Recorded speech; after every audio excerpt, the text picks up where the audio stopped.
Podcast is intended for mature audiences. The views and opinions expressed are those of the panelists and do not reflect in any way those of the podcast partners, sponsors, or affiliates. Enjoy.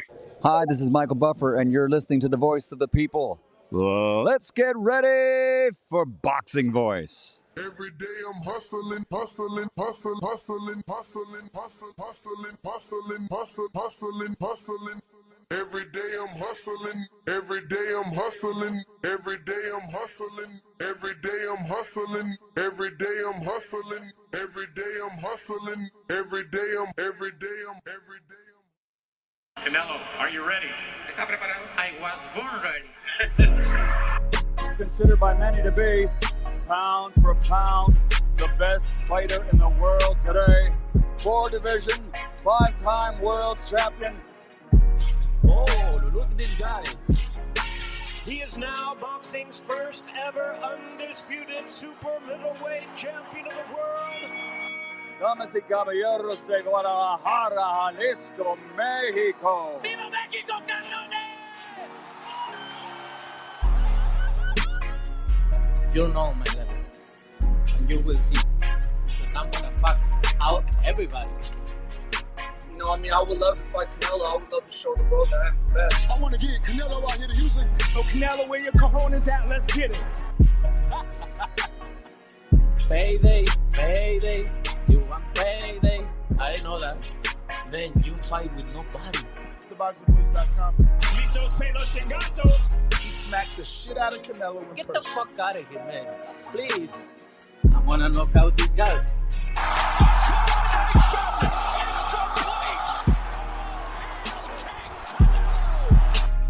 Mira, en este momento puedo hacer lo que yo quiera, ¿no? Saúl Canelo Álvarez. SDS Promotions. That's funny? You think that's funny? A little bit. TheBoxingVoice.com. What is it? Is it that they don't like the Charlos? You like the Charlos? The unified WBA, WBC, and IBF 154-pound champion of the world. I'm happy, not angry, I'm passionate. The WBC middleweight champion of the world. No, I think you're a great fighter. And I know this. I know that already. They say, oh, the Charlos ain't fought nobody. Duh, because they don't want to fight us. Fighters, come on. Step up and win that shit. Come on, let's get it. Like I said, I went to the top already. I seen the bottom before. At the top, I seen the bottom. I went back down to the bottom and shot back the fuck back up. Now what they mad at me for? It's not like old school boxing. We're the best, like the best no more. It's about politics. It's about who you know, who you are, if you got a crowd behind you. Sit your ass in your weight division and see if you can beat one of them. Cause fucking with me, you gonna get knocked the fuck out. I'm a knockout artist, baby. If we stand by lines only, just like we made this up, we gonna ride with it. We gonna ride with it till the day we die. Jermell Charlo. SDS Promotions. What up, what up, what up, what up? Welcome back. Ladies and gentlemen, welcome back to another edition of the Boxing Voice Radio. This is your second daily show of the day. Remember, we go live twice a day, 6 days a week.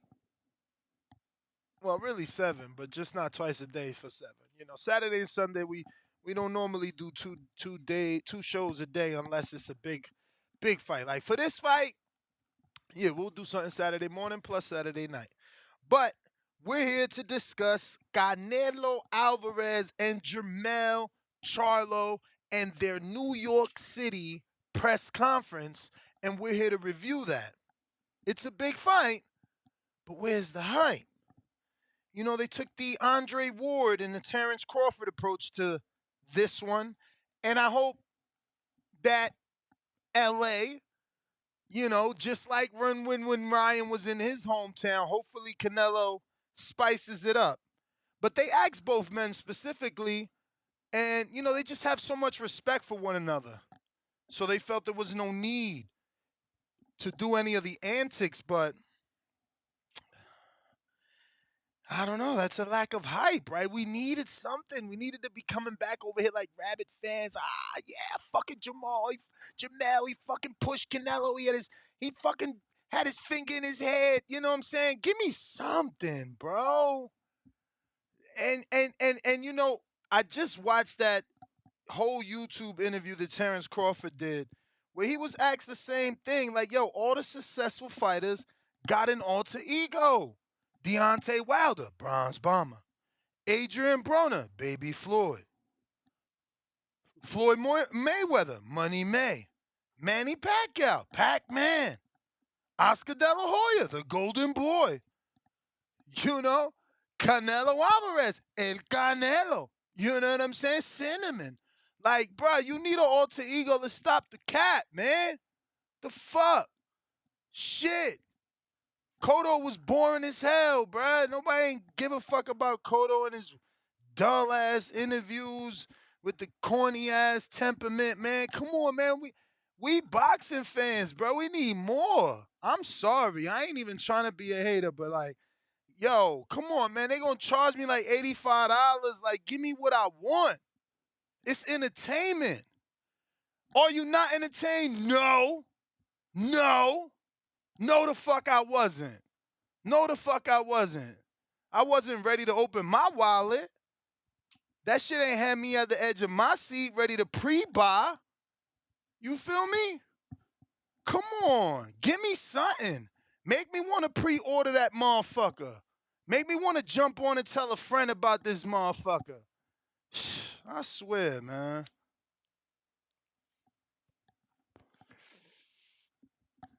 That's how I feel.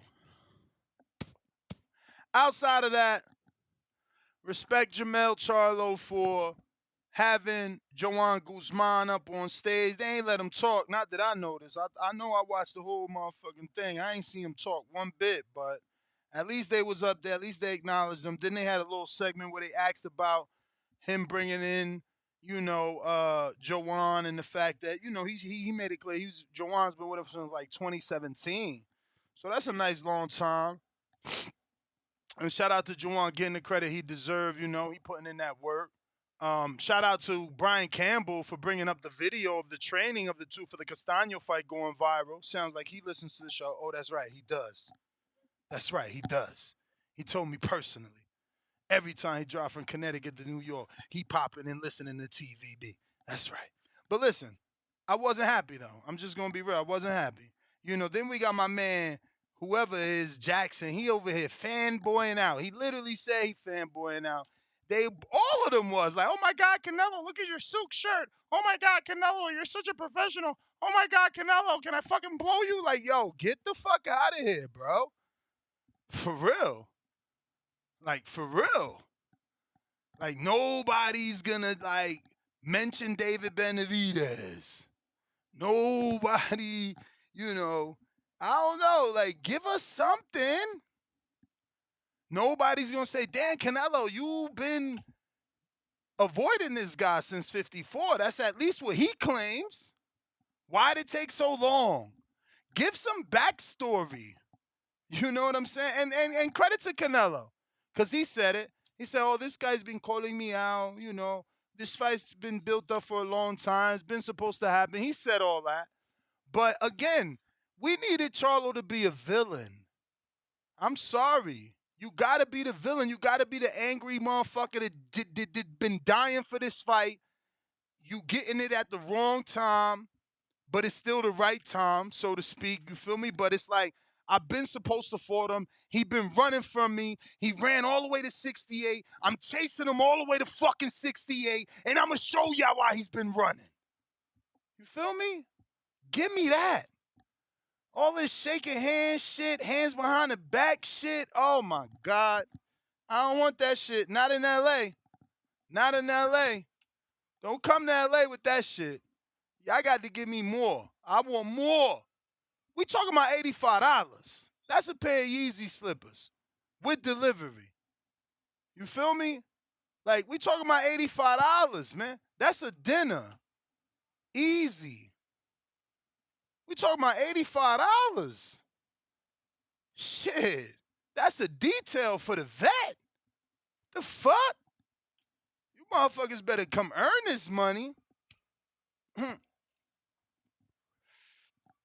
And let me tell you, I'm valuable. Oh, I'm valuable. Motherfuckers out here only doing $650,000 for big fights? Man, and I bought that. Plus do a watch party. I'm valuable. I'm a paying fucking consumer. You feel me? I pre-order shit. I show receipts. Like, get fuck that. Y'all got to get my money the right way. I'm not just going to be opening the wallet up like that no more. I'm sorry. I don't want to hear nobody talking this. Yeah, I like it. They had to be respectable. Man, get the fuck out of here. Keep that same energy. Lucky I ain't on camera, man, because I got to smoke. Shout out to Hardin. That's how we start this shit. If you ever in Las Vegas, come through Desert Inn Road, stop at Hardin, pull up to my girl Stephanie. If she ain't there, holla at Kiki. Let them know TBV sent you. Get that 15% off. And blow them motherfucking clouds and donuts in the air, but keep that same energy. Lions only. Oh, he a bitch. He been ducking me. He a bitch. He been ducking me. What the fuck? Now we shaking hands? Oh, man.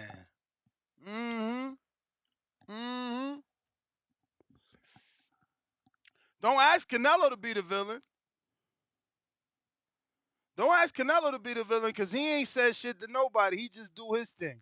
He just undisputed divisions, unified divisions, jump up and down divisions, and beat on champions. When I get to the desk, I'm going to show you some shit.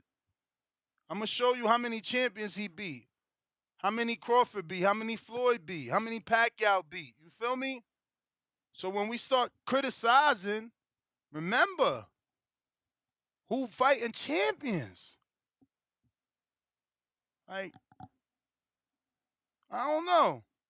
Lions only, bro. Keep that same energy. Y'all callers, all y'all Lions keep the same energy. Like, give me, I need to know what's going on. Was it cold or something that I ain't know about? Like, yo, nah, we gonna fake him out. You know what I'm saying? We gonna fuck with the psyche. He think we gonna come out there on some Roddy shit, but we not. We gonna be respectful. I mean, because is that the game plan? I don't know. Just talk to me. Make me part of the motherfucker because I swear to God, I ain't ready to come off my 85. Not yet. Not yet. I'll tell you this, though. So I won't sound too critical. That shit got me excited that he was way bigger than Canelo, bro. But then at the same time, like, immediately when I thought, like, damn, he big as hell compared to Canelo, I'm like, man, all these motherfuckers be bigger than Canelo, still losing. Still be getting knocked the fuck out. Still be getting their eyes broken and their ribs broken and their biceps bust. They lips busted, they nose leaking. It's like, damn, size don't matter when it come to Canelo. And I know the buck stopped with Bivol, but that was size and skill. You know, boxers, man. What could you say? But I tell you what, man, that did make me excited that he is as big as he is, you know, and that's before the weigh-in, you know what I mean? Like that'll be probably about how he looks after he rehydrates, you know. Obviously, he's got a little more pounds on him than he might on fight night, but yeah, man. That's about it. That's about the height of the excitement. It was like, ooh, he a lot bigger than him. Ooh, I didn't expect that. But that's it. That shit was extra dry. They weren't talking about nothing. I mean, it was a lot of Canelo fluffing going on in there. I mean, everybody. I mean, and I get it. You can't, because I would be mad. If I accomplish everything that Canelo accomplished, motherfucker, you better say everything I did before I talk too. But that's the highlight of the review of the press conference. That's it. We done. If we ain't got no callers, it's a wrap. There's not much to talk about. I mean, unless you want me to get like Jackson and Campbell and Marquez and start telling you that Canelo had on a Dos Gabbana shirt and he looked good in it, and Charlo had the wool hoodie and he looked good. I mean, like, what the fuck? That shit was, bro. First of all, why they ain't have a full press conference? Like, I get it, super fun. So, but if they gonna be that lame, at least, give us the undercard right there. Jesus Ramos, Erickson Lubin, throw that up on there. It's already the undercard. Like, go ahead and let them motherfuckers get some shine. Let them get some interviews. All the reporters that came out to interview Canelo and Charlo, right? I just don't understand how we be thinking. Yeah, that's more flights, more teams to fly out and all this shit. But, like, again, if that shit gonna be that lame, that shit was pretty dry. I mean, we've had some badass press conferences this year. That shit came in low on the low end. Don't make me do a poll and rank that New York City to Tank New York City, that New York City to Crawford and Earl New York City. Like, get that shit out of here. I wish I had the Jay-Z soundbite. That shit's lame, man. Switch up your style. That shit was garbage. I'm just being real.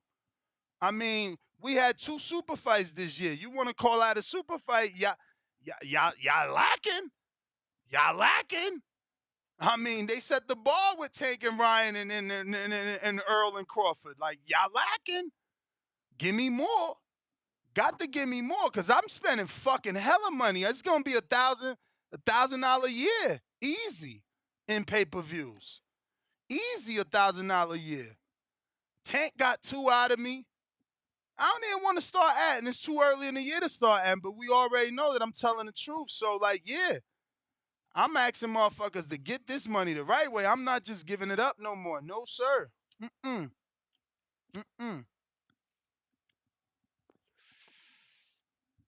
They got to do better. And if you're going to be that lame, let Joanne take the fucking mic. You feel me? At least let him say some shit. I'm not saying he was about to save the day. In no way, shape, or form am I saying that. I'm just saying, though, let him take the mic. If it's going to be that generic, well, shoot him some generic questions. Fuck. Give him some shine on some lame level shit, because it was pretty boring.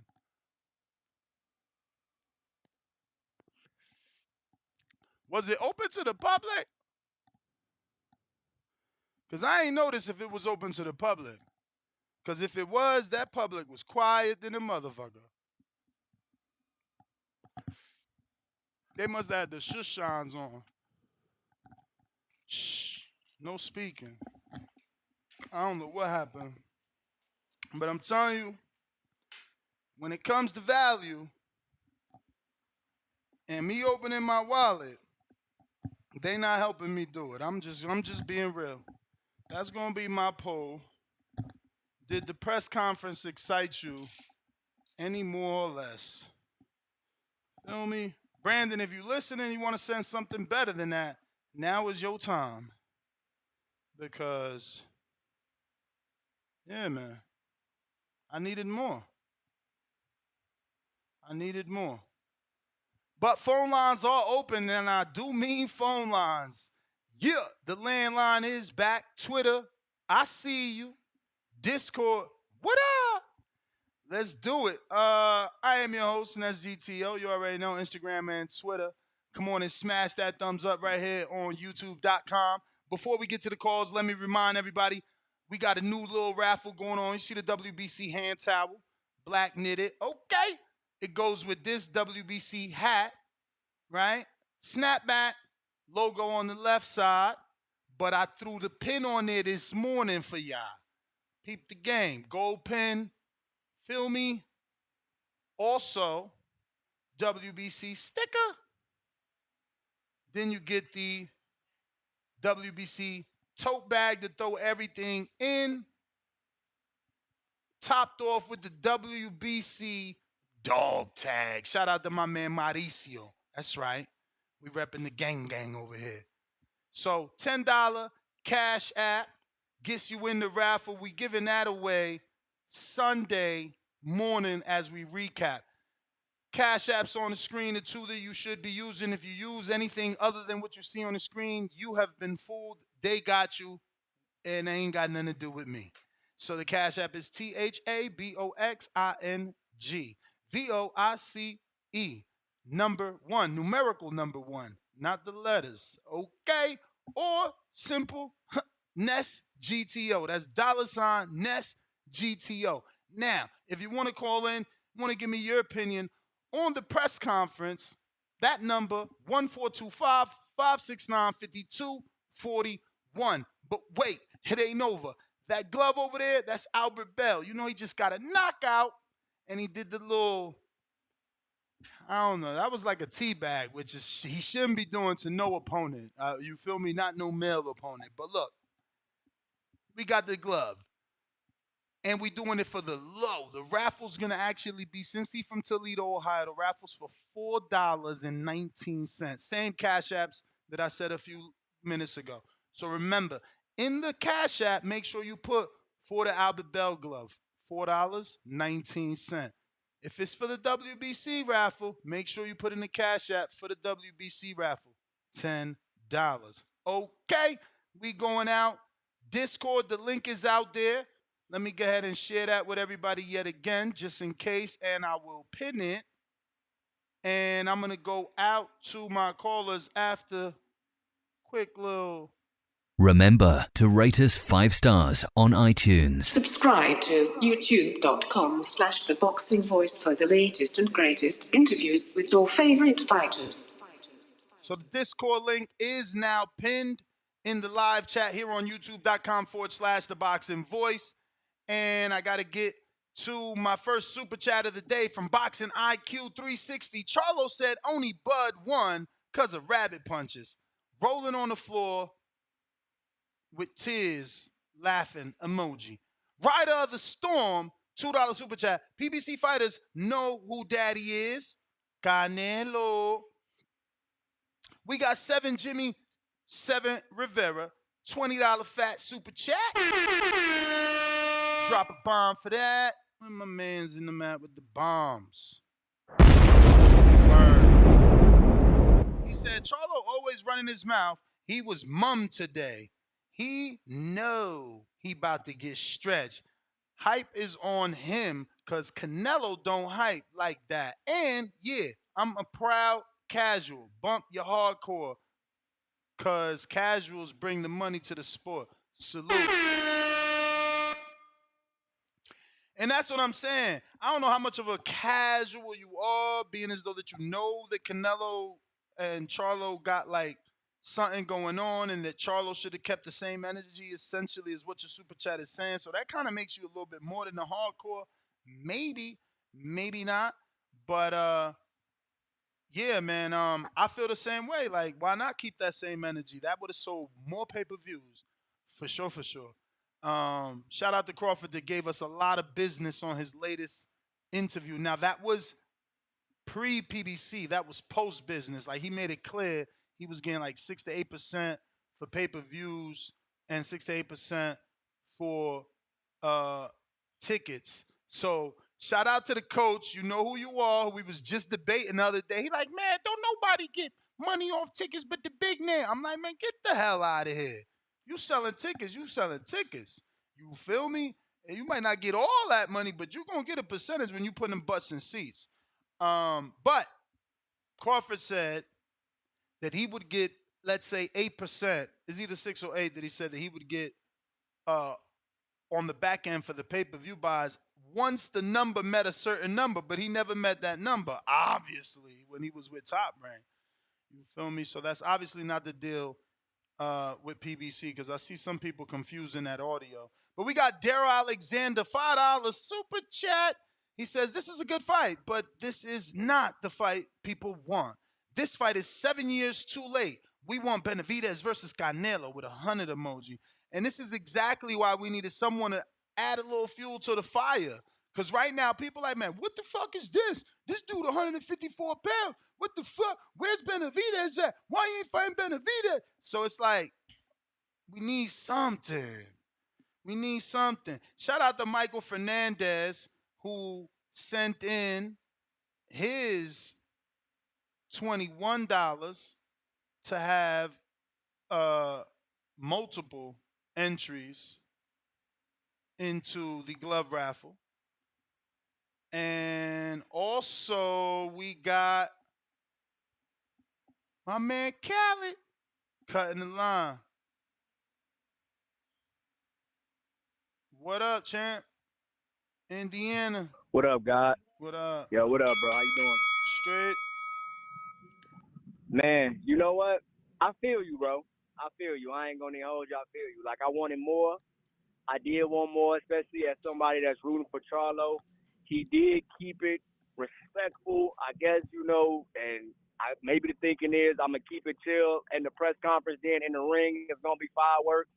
You know what I'm saying? And, like, maybe, I feel like if he would have been on that, fuck Canelo, this, that, and the third, it might have looked like nervous energy. It might have looked like he ain't never been there before. It might have looked like he's trying to convince himself that he can do it versus if I come in calm and collected, acting like I've been here before, acting like, nah, like I'm supposed to be here and I'm finna beat him, because he did get rah-rah a little bit. Not too much, but a little bit. He kind of talked this shit a little bit. So maybe I'm going to get into to that thinking. But I did want more. I ain't gonna hold you. I did want more because I know Canelo Álvarez, broken English ass, ain't going to say shit. So it's like, I bet.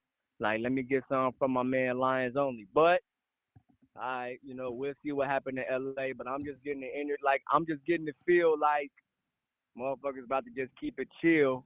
Bruh. And then if they gonna keep it chill, they know fans be out here like, oh man, that's 1-0 Canelo. Canelo won that press. Like we've been doing that shit for years.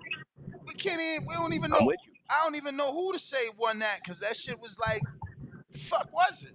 It was dry. Yeah, it was dry. It was like, it was on some, like, I don't know, because they was both respectful, like, and now hopefully some people, they got their people listening to the boxing voice so they know that we wasn't fucking with it, and we might get a little more spice. But it was, once I saw my man shake his hand, like, oh yeah, I see what time it is. Bro, he shook his hand before the fucker even started. I'm like, what? Oh, man. I'm like, oh yeah, niggas gonna be real chill on this motherfucker. I bet. But I'm gonna be patient.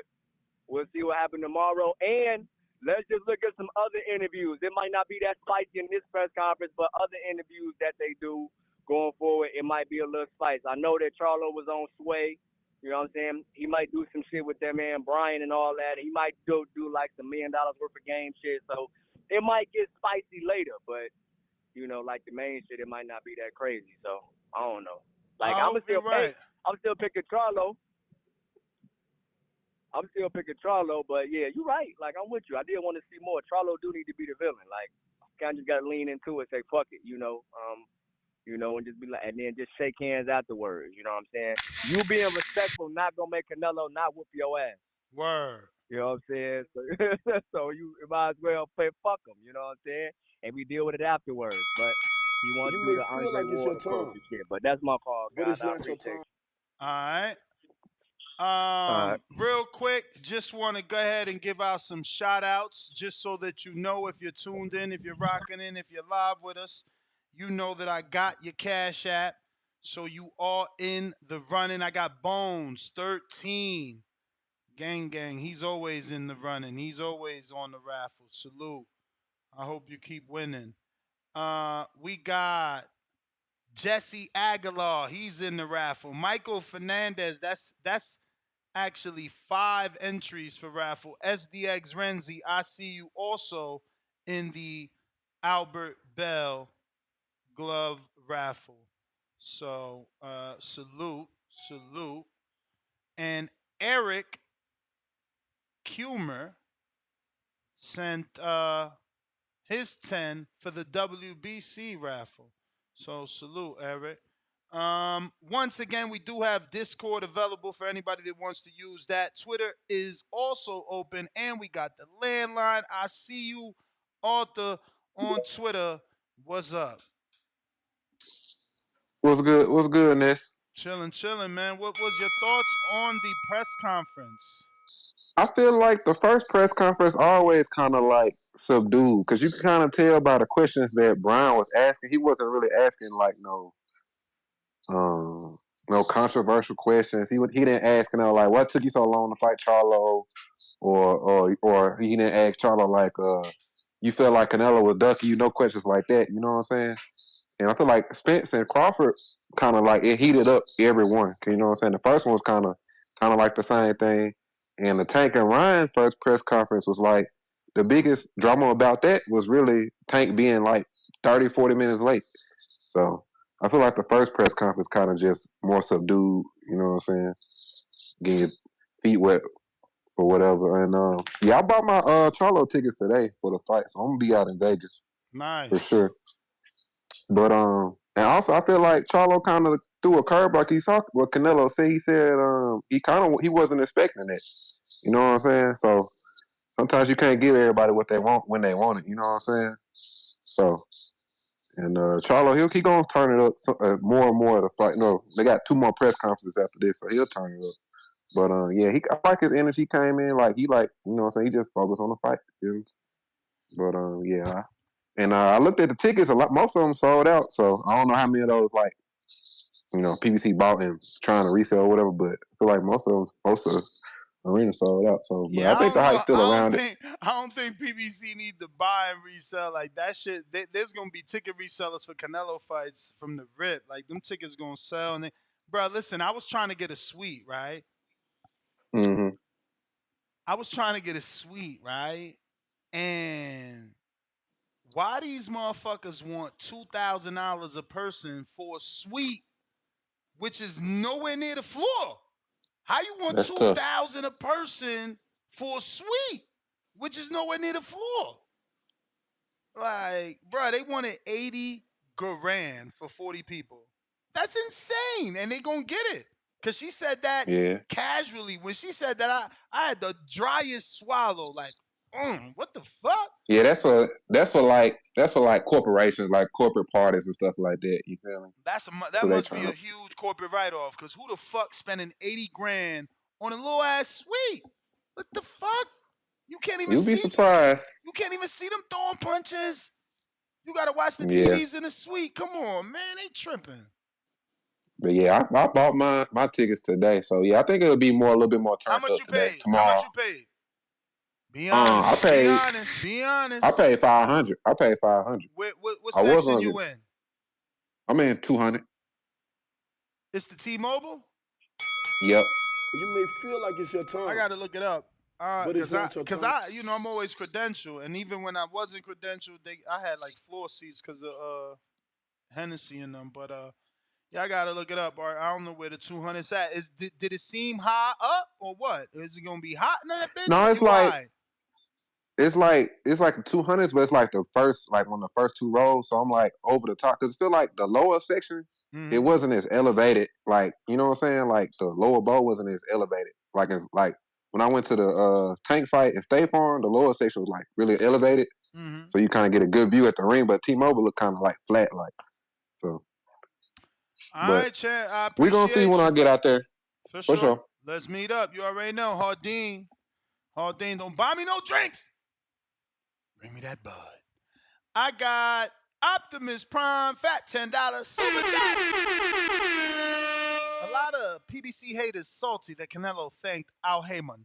Yeah, he did. He did. And why he said Al Heyman and Canelo promotions, the best promoters. I said, what, man? You don't get the fuck out of here. Nah, I mean, I guess he is putting shows on in Mexico, you know what I mean? So, damn, Bud already out here fishing and shit. That's funny.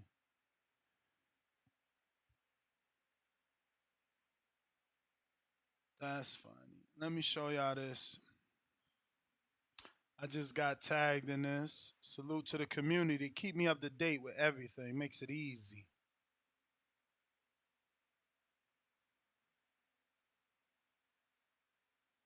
So you got to be watching us on YouTube, and this is a picture of Bud out fishing, and he literally caught the big fish. not only an Earl, but like I said, literally. And they always said he was a fisherman. Oh shit! I didn't even read the caption. Caught the big fish. Now I'm hunting the little cub, twin Charlo. Oh shit! That's crazy. I love it. I love it. He's turning heel on him. Damn, I dropped the ball. I'm 5 minutes late on my guess. Shit. I'm like, yo, you ain't. I've been sent that. What if he listening right now? Damn. So we having Richardson Hitchens on the show in a matter of seconds.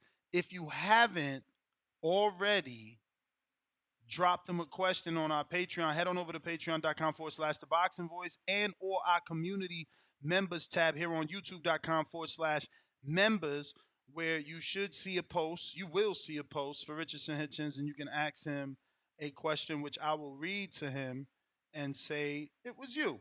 So your best bet is to say where you're from. Like, yeah, my name is Mike from New York.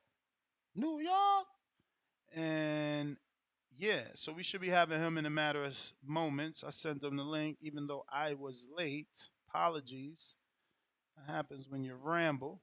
But salute. We got about 5 questions coming in on our members tab here on youtube.com/The Boxing Voice members.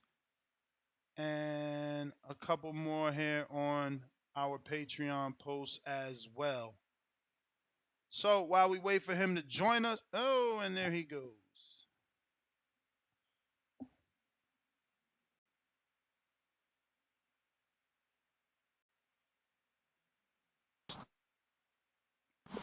Champ. Hello. I hear you. I hear you. Y'all can hear me? Perfectly.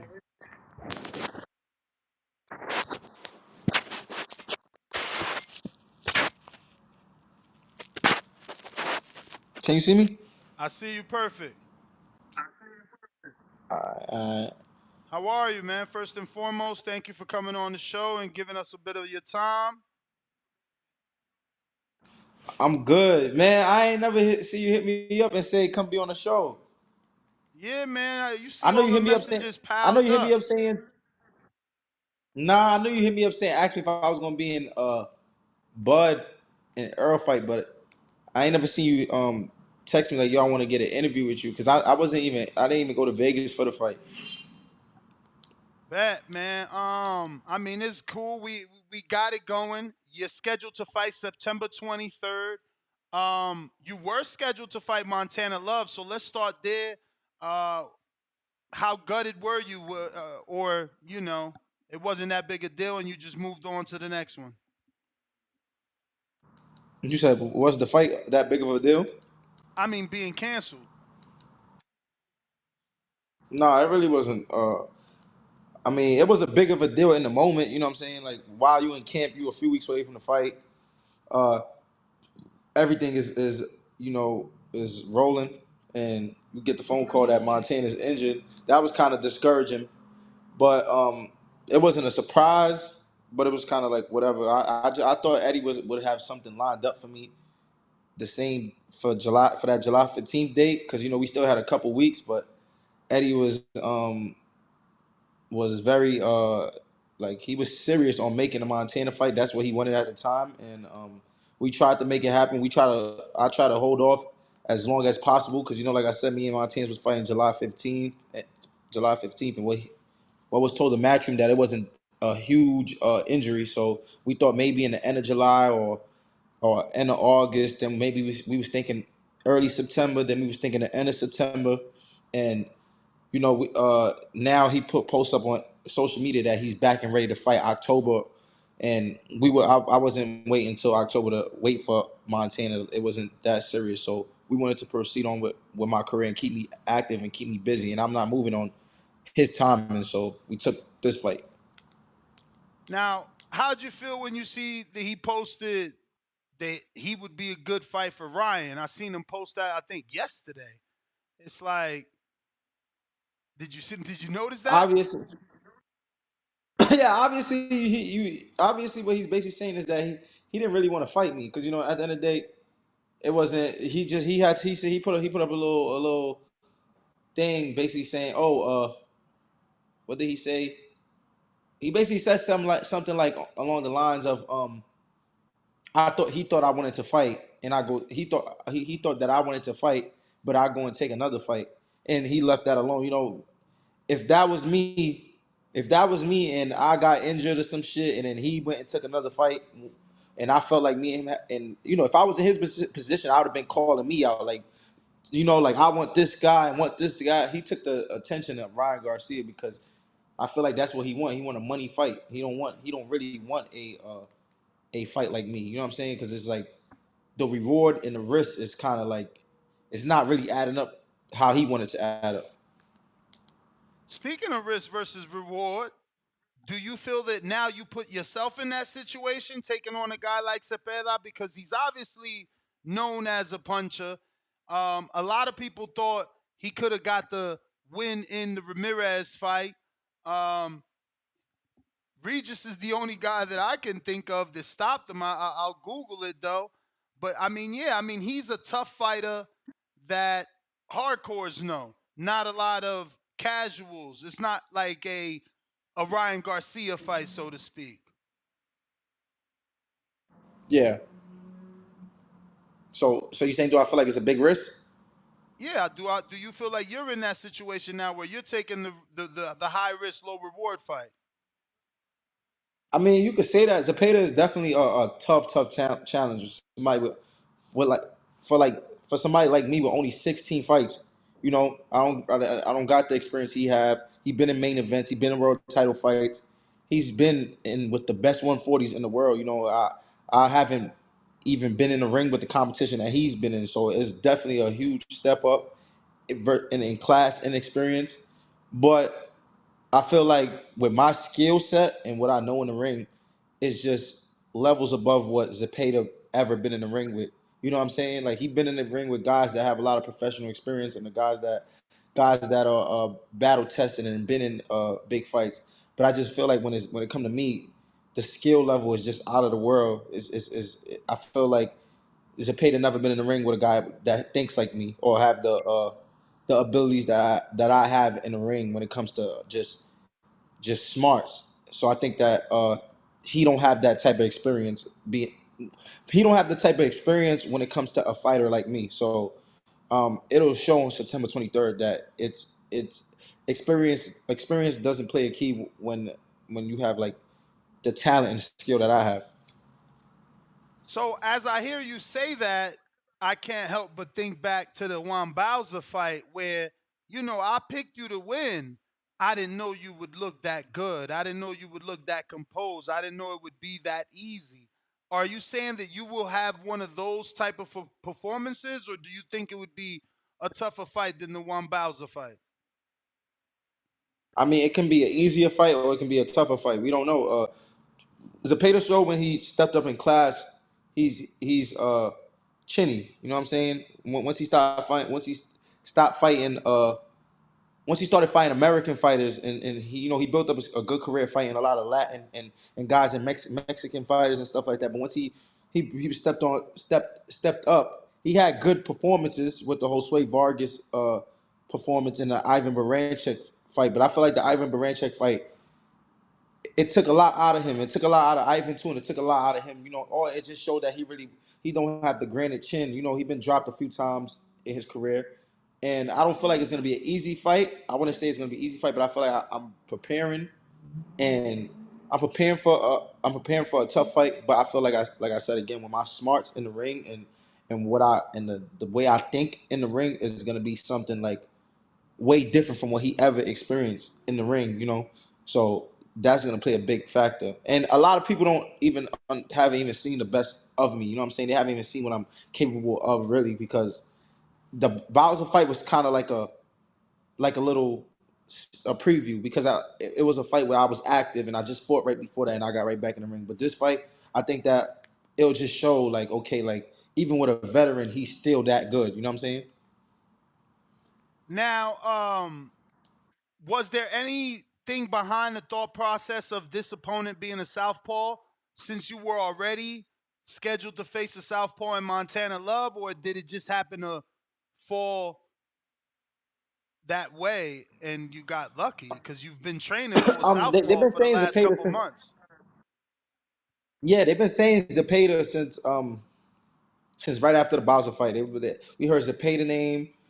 They threw Zepeda name in there when they was bringing me opponents, and then like I said, Eddie really wanted the Montana fight, but Zepeda was definitely an option, and Sergey Lipnitz was an option. So I think they got to make the fight with Sergey Lipnitz, and that was the fight that was on the table. So they got to make the fight with Zepeda, and once they got to make the fight with Zepeda, it was just like, okay, let's do it.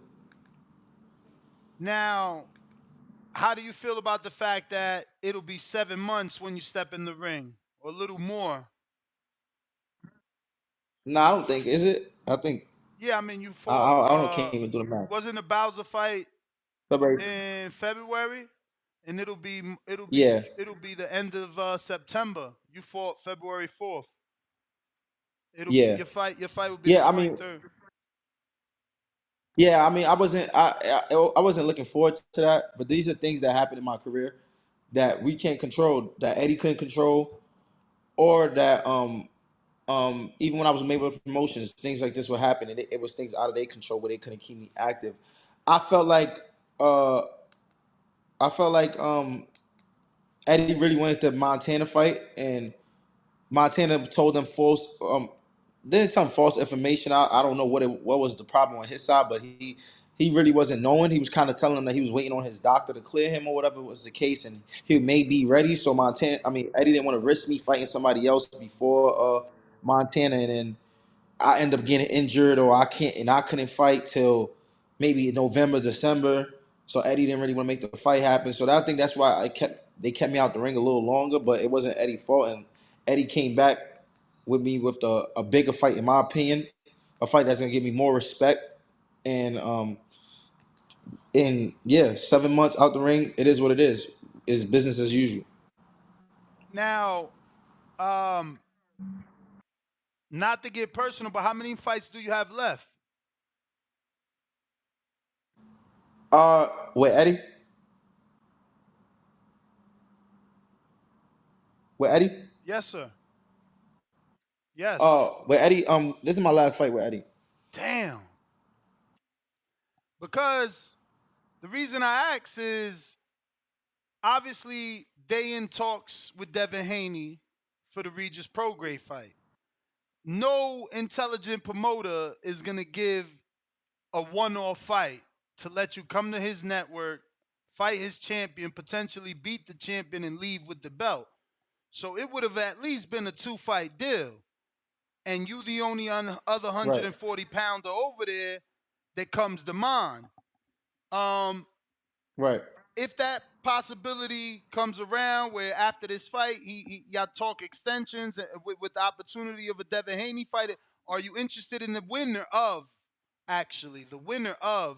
because this fight that you're fighting with Zepeda is for a vacant WBC, Silver. Which this says super. Oh, silver, okay. So yeah, you're potentially in line for that fight regardless. Yeah, of course. The world title is what I want.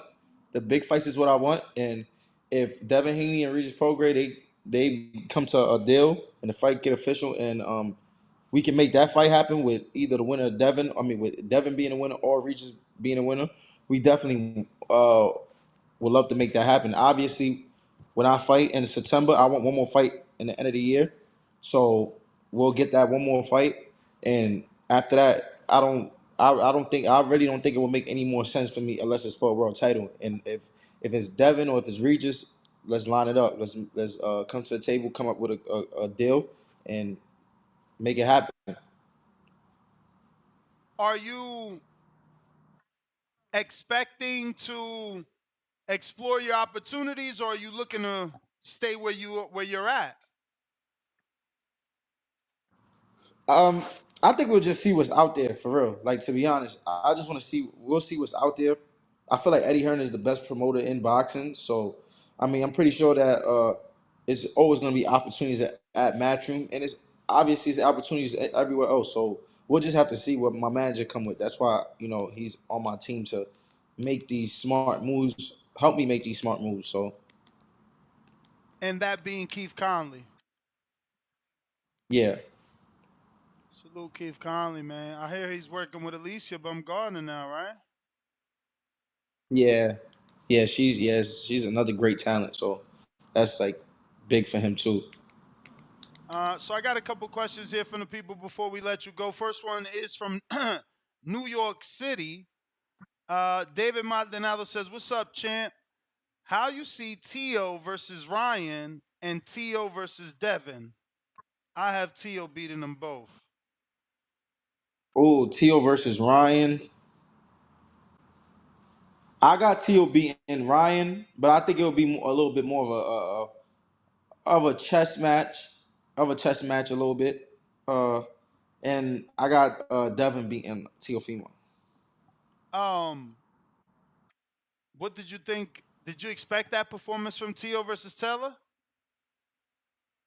Nah, I didn't really expect the performance from Tio versus Taylor, but didn't know what to expect from Taylor because I really haven't really seen him fight no style like Tio, and I feel like when I was trying to just see how he would fight somebody like Tio, and I'm just like, I don't really know, but I felt like Tio would lose because he fought Sandor Martin, and Sandor Martin had good distance. He wasn't as long or tall or as rangy as Josh Taylor. Wasn't as better. He wasn't better than Josh Taylor on paper. Sandor Martin really wasn't better on paper. So I felt like, okay, if he had a problem with Sandor Martin, Josh Taylor's definitely gonna be able to beat Tio easy. But the performance Teofimo had was that was crazy. He was really shocked me when I was watching that fight. I'm like, damn, he made Josh Taylor he just couldn't deal with that style. It was just too. Teofimo was just too fast, too sharp, too slick. It was just bottom line. He just didn't know what to do with that type of style. James Valdez, San Antonio, Texas.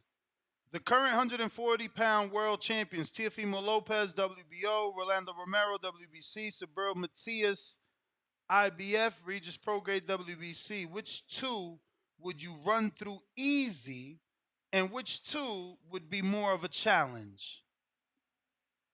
I don't think I'll run through any of them guys. I wouldn't say I would run through any of them guys easy. You know what I'm saying? All of them are world champions for a reason. Obviously, I feel like Rolly's the weakest length because he really didn't fight like a real he fought a good fighter. The guy, the older guy was a good fighter, but he wasn't he wasn't an outstanding type of guy where Rolly beat and we was like, okay, he deserved to be a champion or he will hold on to that belt for a while. I feel like Subriel Matias, he didn't really beat nobody for the title neither, but Subriel Matias is definitely one of the toughest guys in the division. I feel like because just of his style, but he also get hit a lot, but it's still he's still relentless and he's a machine. So none of them guys are easy, and Tio is a great young sharp talent, and Regis is just a great puncher with good timing. So and you got to watch out. You got to be sharp with Regis at all times. So all of them are tough fights. I got Saquon Hall. Is Jose Cepeda a more challenging fight on paper than Montana Love? Yes.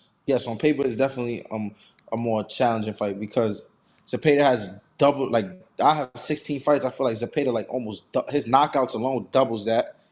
He's been in tough fights. There's nothing I could say to Cepeda or even bring to the table to even mess him up mentally or for him to be like, oh, I don't know how this is gonna go. I felt like with Bowser, it was a lot of questions Bowser never answered yet in boxing. He never been in a 10-rounder. He never been in a professional fight with a fighter with the skill set that I had.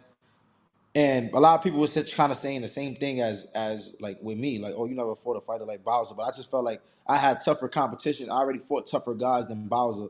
But Cepeda, I feel like Cepeda been in tougher, like he been in big moments in his career, but he just never fought nobody as skillful as me or that possesses the abilities that I'm bringing to the table with the speed and the speed, the reflexes, the IQ, the defense, the ranginess, everything, just everything I'm bringing to the table for Zepeda is gonna be like something different he never really experienced. You know what I'm saying? I'm a different type of guy from Jose Ramirez or Ivan Baranchek. This is two different type of animals, and he's gonna be in the ring with. He never experienced that.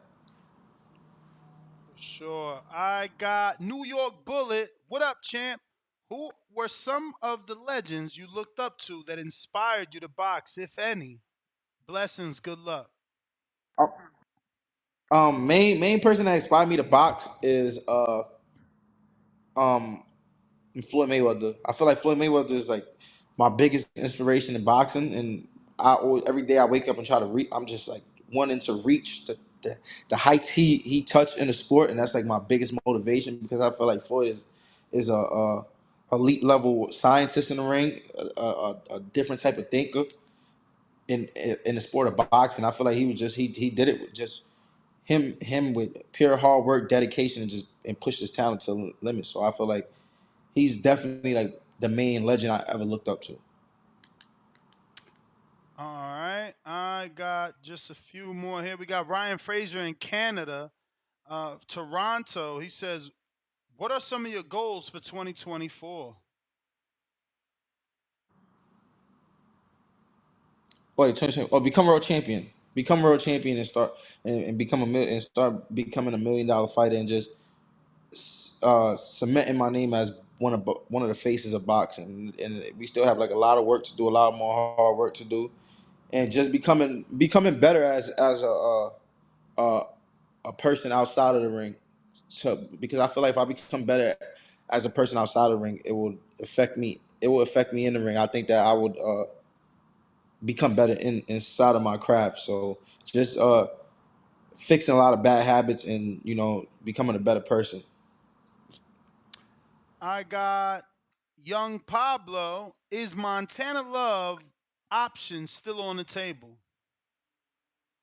I mean, yeah, the Montana Love option is still on the table because uh he's you know he's still one of Eddie's 140s that has a name, and I feel like even with me, the rivalry that me and him has, like it's still keeping his name alive. You know what I'm saying? But I feel like depending on how I get this job done on September 23rd, if Montana don't fight before that, he waits and me and him could do it in December, I feel like it will be an option. But if not, if not, and I fight somebody else and next year, I wouldn't really be looking Montana away no more. I would just let him get away, do what he'll do, and unless it's for a world title, it's like really no point of talking. I got Nate the Alien. What's good, champ? Seeing that you and Tank watched the big event together, have you two ever spoken about the possibility of having a fight against each other? Shout out to you. Looking forward to see how your career grows. Nah, we never talked about having an opportunity to fight each other.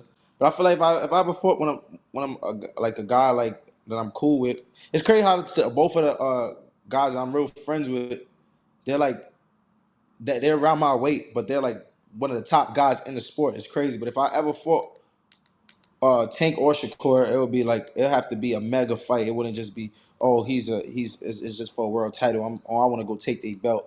I feel like it would have to be a mega fight, and it'll have to be like we have the opportunity right now while we're young to make a lot of money. So it'll be like, okay, like let's do it and put our friendship aside and take care of business. But I really want to look forward. I never really talked about fighting out of my friends because we don't think as that boxing is a dangerous sport. It's a sport where you can really hurt somebody eternally. So I never really think about fighting my friends, but it's not something that comes up. For sure. I got Dre Bogus. Salute. I met Dre Bogus at the appreciation. He says, looking down the line, who do you see as your super fight? I feel like I feel like to be honest, I feel like any fight could be any. It could be anybody as a super fight. Uh, for me, Ryan Garcia, Teofimo, uh, um, Devin. There's a lot of big super fights out there for me. But it's all about me right now, working on myself and building myself so I could bring leverage and something to the table to where it will become a super fight. Because if I fight if I fight Teofimo or Devin or Ryan, I'm gonna just be somebody that's in the fight. People are gonna know that it's gonna be a good fight because of the hardcore boxing fans. You know, the people that really know boxing. I'm like, oh, that Hitchens kid would really give Devin Haney a fight, or he would give, or he's gonna beat Teofimo because they know boxing. But people from the outside world, they're gonna be like, we never even heard of this kid. Who is this kid? Like, you know what I'm saying? So I feel like I need to build myself more, and that's what Eddie's helping me do right now: build my portfolio and build my stock, so I can be ready for the mega fights in the near future. I got Flacco 38. What happened with the Love fight? Do you think Love is avoiding you? And by the end of next year, do you see yourself fighting a big name? I mean, yeah, by the end of next year, I feel like by the mid next year, that's the only option is big name. I feel like Jose Zepeda is a big name. He lost to Regis.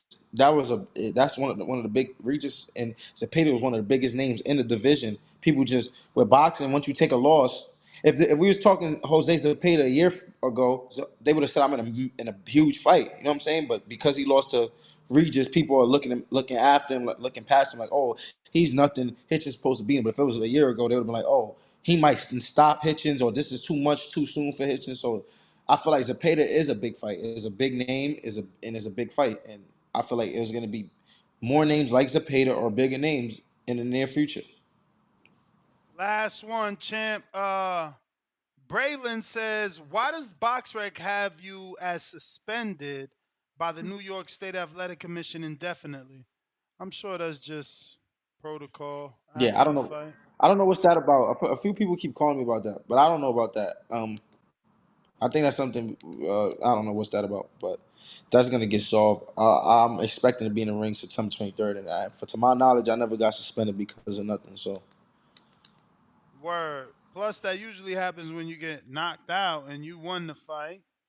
But champ, that's all the questions, man. Like I said, I want to thank you. Well, you did watch the fight. You did bet on Bud.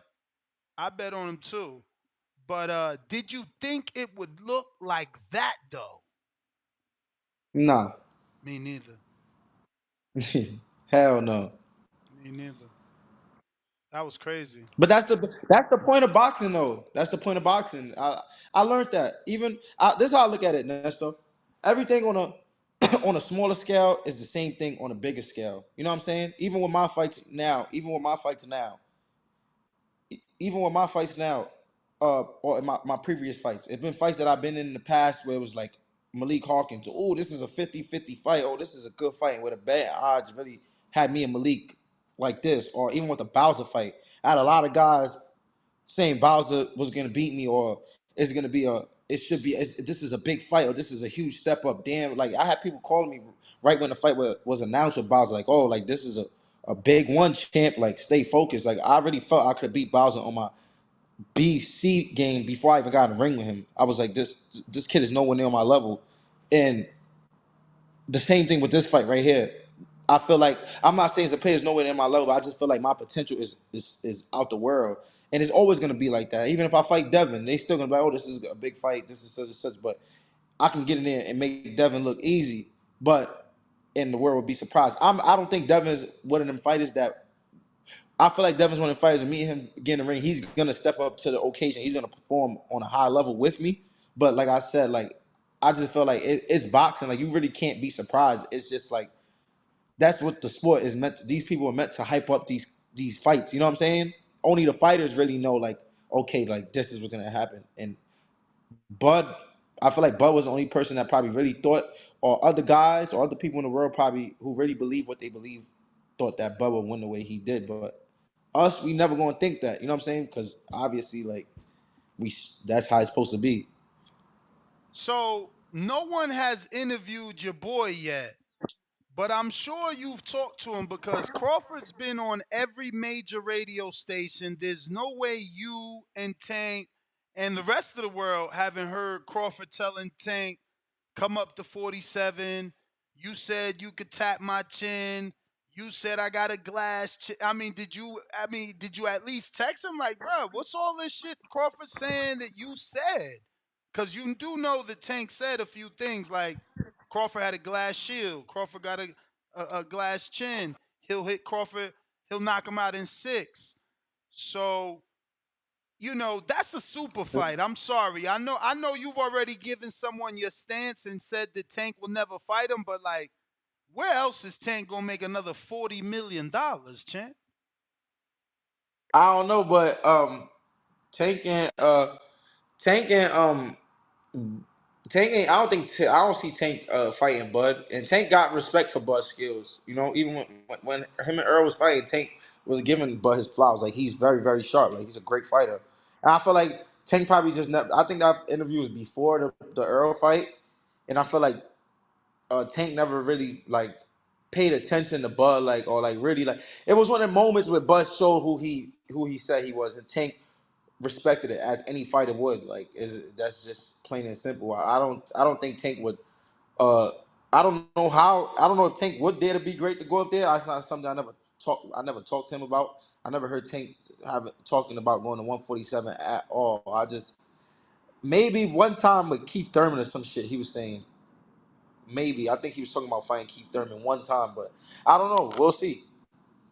Duran moved up from 35 to beat Sugar Ray Leonard when Leonard was undefeated and 24 years old. Duran moved up from 35. Then he went 15 rounds with Hagler.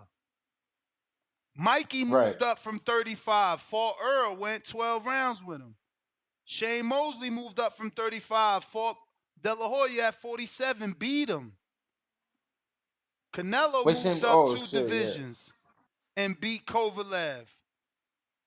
A lot of fighters did it. Yeah, bro. Yeah, shit. It's boxing. We'll see. I would love to see. And like I said, and like you said, how many more times in this lifetime Tank or Bud gonna have the opportunity to make $40 million in their life? So this is that would be a big risk for Tank, but it would also be a big reward for him, and it would be like one of his. I feel like Tank have a lot more opportunities than Bud to make that type of money. But it's like I was saying earlier, like the people that Tank has that potential with, they got to bring stuff to the table, like the Devins and Shakurs and Teofimos and a lot more people that that has names and can keep building a resume, and maybe one day possibly both of them is able to bring that much money to the table. But we'll see. Styles make fights. You've been in both those camps, right? Because you know Shakur, so you've been around Bud. You obviously cool with Tank. Is the distance too much of an issue where you would recommend not to take that fight, or do you think Tank can get past Bud's range? Because he would have to land some uppercuts. He would have to do damage from the inside, right? Like it would, because if you think back to the Gamboa fight, it did trouble Crawford a bit. The smaller guy's harder to hit, or you think he's just too big. I don't know. I would love to see him spar though. That's it. I'd love to see him spar. They spar, I'll be tuned in. Well, that was the last one, champ. I do appreciate you, man. Thank you for coming on. We wish you obviously the best of luck in this upcoming fight. We know you're gonna pick up that win. Actually, last one came in. Well, no, you pretty much answered that. So yeah, if you want to give out your social media, you can do so at this time. And once again, we appreciate you. Please follow me on IG at Richardson Hitchens, RICHARDSON HITCHINS. On Twitter, he is Richardson. And September 23rd, I'm back in a huge fight versus Jose Zepeda, two-time world title challenger, and it's gonna be a great fight. Catching on the Zone, September 23rd. We the main event, and I'm expecting to put on a great show. See, this how big that fight is with Tank and Bud. I got 3 other people asking the same question, different ways. Like your opinion on how competitive, your opinion on how the fight would turn out, your opinion on whether it would go to the decision. You don't have to answer because you already gave a breakdown. But I do want to shout out Marcus, Victor Banuelos, and James Benitez for sending in those questions. Champ, we appreciate you, man. Like I said, good luck on the fight. Thank you. All right. There you have it, ladies and gentlemen. Richardson Hitchens, live on TBV. We back taking callers for anybody that wants to call in, give their review on the press conference or talk about the interview. That's what we're doing. We got J-Dog. What up? Hey, what's good with you? How are you, J-Dog? How you doing? Straight I'm doing amazing. How are you? All right, listen. Real talk, though. Jermell Charlo, he's going to smoke Canelo. Real talk. He should fight Raleigh as his first defense. Like, I just got to be honest, man.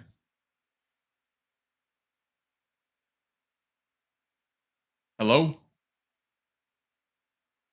Hello?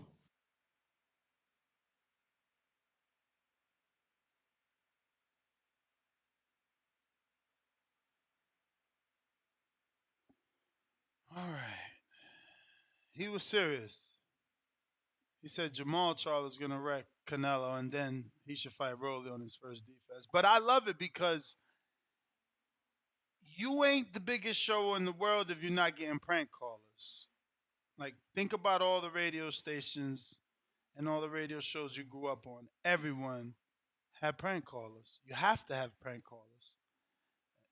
If you ain't got no prank callers, you really ain't popping. So salute to him.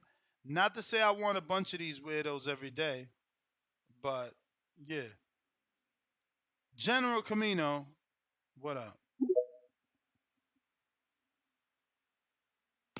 Yo, Ness, what's good, man? Chillin'.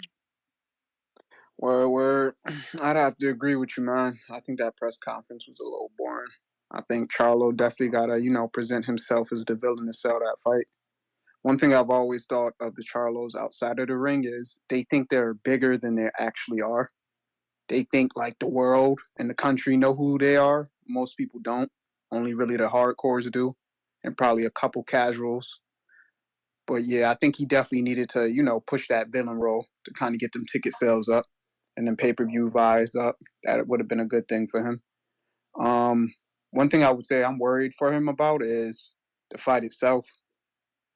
Personally, I don't think he can win that fight unless he gets a knockout.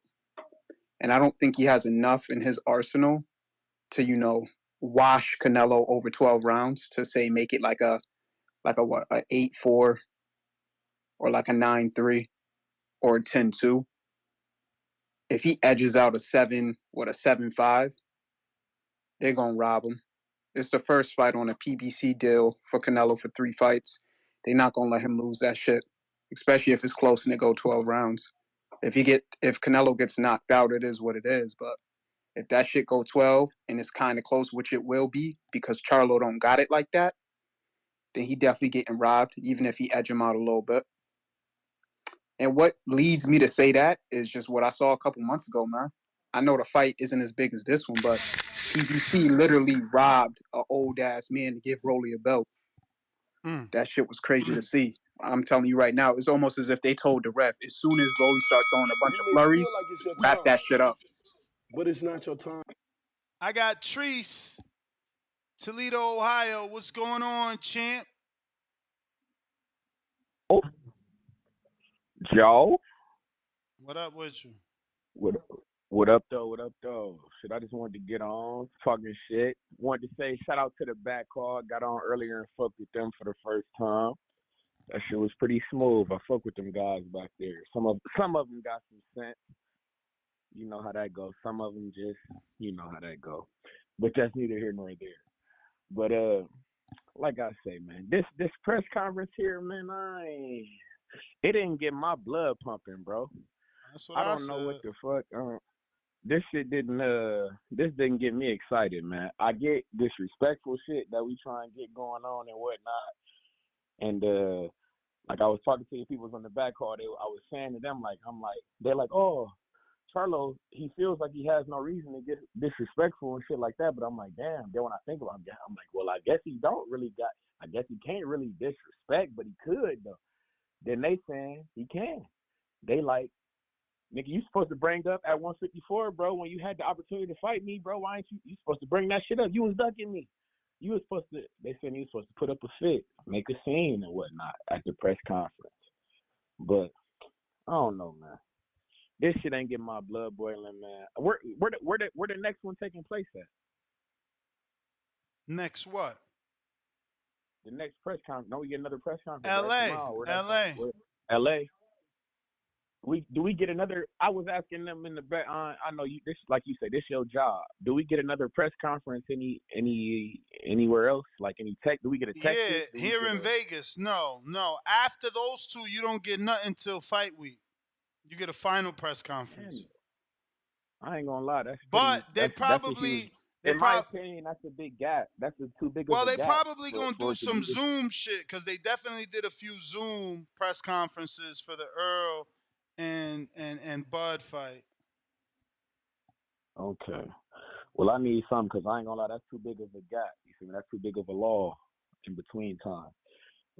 For this to be like we say, this is supposed to be a mega fight. You feel me? I need all the promotion we can get. Like I say, I'm thinking. I ain't gonna hold you. For me, as much as I didn't really care for that Ryan and Tank fight, I ain't gonna bullshit, bro. I'm holding all promotion up to that standard. They was talking. I feel like that fight got promoted for damn near 6 months, bro. No bullshit. Like that fight took place in April. Well, not. I don't want to say 6. Damn near 6. That shit took place in April. In January, by December when he was fighting the Hector Garcia, and that shit took place in January. We was hearing about that shit. That's damn near a quarter of the year of promotion. You feel me? We need something like that for this type of fight. Like this shit supposed to be nonstop. Don't lose no traction. I want to hear about this shit. Like everywhere I look up, Charlo's supposed to be doing press for him. I know Canelo don't really speak English like that, but fuck, get on the.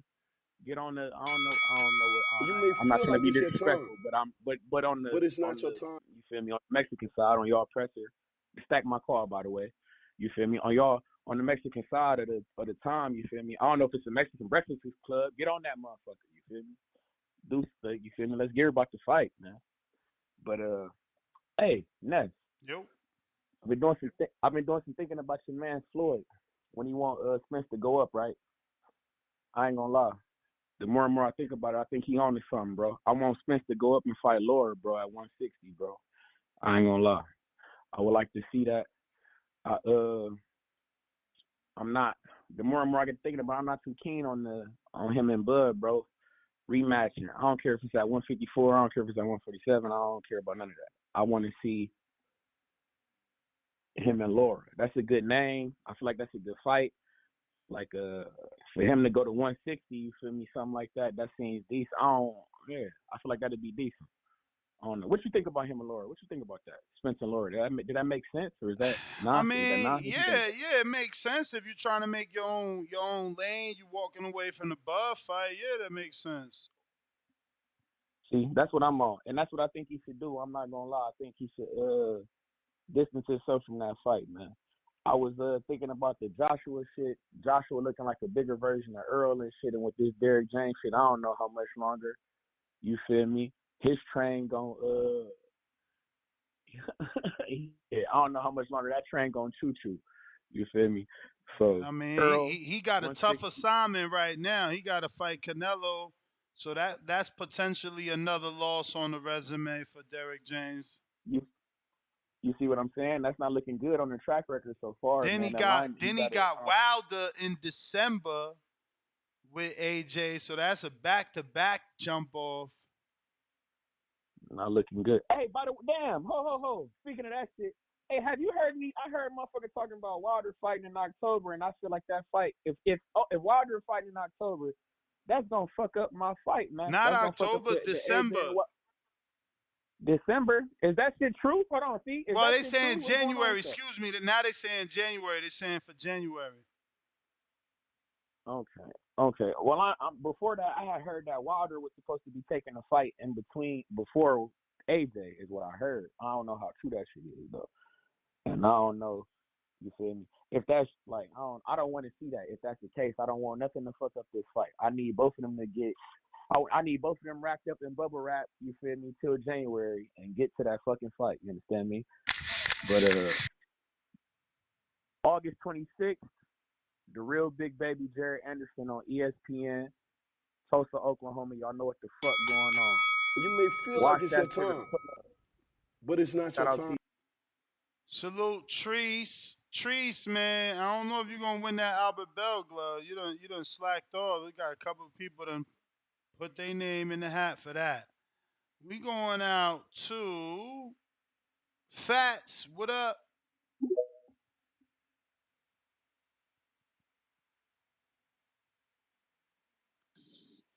Yo. What's good? What's good, man? That shit was booty juice, man. I'm sitting here like, bro, this shit. I'm bored as hell looking at this shit. I mean, that shit was so trash. Chill out, bro. Hold on, bro.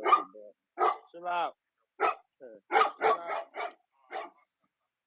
But yeah, though, man, that was one of the boringest press conferences I ever seen, bro. Like, but one thing I give Charlo, I ain't know why people call him the little brother. I mean, when he was born last, I know they twins and shit. I mean, when he was born last or something, cause I mean, looking at them when they was in the face off, shit, I mean, he don't look small at all. I thought he was a little smaller than that. Yeah, nah, he looked very small to me compared to Charlo. Yeah, Canelo, right? Yep. Yeah. So I mean, I still and then I was thinking Canelo was gonna break his ass down. I thought that was gonna be hard for him. I still think the layoff gonna be a factor, but I mean, I give Jermell more of a chance than I thought he was gonna have for real, because I was looking at him, I'm like, Size don't win fights, champ. Size don't win fights. For sure. No, for sure. I just was like, I was shocked though. I thought he was a little, smaller than that, because I don't really be watching him like that. I used to watch Jamal a little more. But damn man, yeah, this press conferences, they need to shoot that shit up with some steroids or something, man. Get that shit amped up, cause that shit was like crickets damn near. I'm like, this supposed to be a mega fight. Like, where's the excitement? Ain't no disrespect. The most hype I got was when one of the people asked Jermell about people saying he's gonna lose the fight, and he was like, well, fuck them bitches. So I thought that was pretty like funny. That got me a little hyped up a little bit, but other than that, though, man, I mean, that shit was plain Jane, vanilla as hell. You know what I mean? Potato salad, no seasoning. You know what I mean? Burger, no seasoning on it, straight grilled, no ketchup, no nothing. I ain't really too hyped for it, but I'm gonna look at it anyway because I'm a fan of the sport. So for sure, appreciate it. Appreciate you, champ. Appreciate you. Right now I got Trey.